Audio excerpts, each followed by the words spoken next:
السلام علیکم ناظرین، welcome to my YouTube channel. تازہ ترین اپڈیٹ کے مطابق بارشوں کے نئے اسپیل سے ملک میں ہنگامی صورتحال آ گئی ہے، جس کی وجہ سے بہت سے علاقوں کو ریڈ زون قرار دے دیا گیا ہے۔ پوری خبر جاننے کے لیے ہماری ویڈیو کو اینڈ تک دیکھیے گا، اور اگر آپ ہمارے چینل پر نئے ہیں تو ویڈیو کو لائک اور چینل کو سبسکرائب کر دیں تاکہ تازہ ترین اپڈیٹس آپ کو ملتی رہیں۔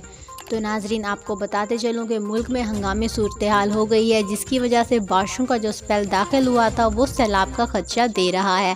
بہت سے علاقے زیر آب آنے کا خطرہ ہے، جس میں کراچی، آزاد کشمیر، اسلام آباد اور بہت سے ایسے علاقے شامل ہیں جن میں عید الاضحیٰ پر بھی شدید بارش اور سیلاب کا اندیشہ ہے، جس کی وجہ سے عوام بہت پریشان ہے، اور حکومت کی طرف سے بھی تمام لوگوں کو احتیاطی تدابیر کا حکم دے دیا گیا ہے تاکہ کسی بھی قسم کے ہنگامی صورتحال سے وہ بچ سکیں۔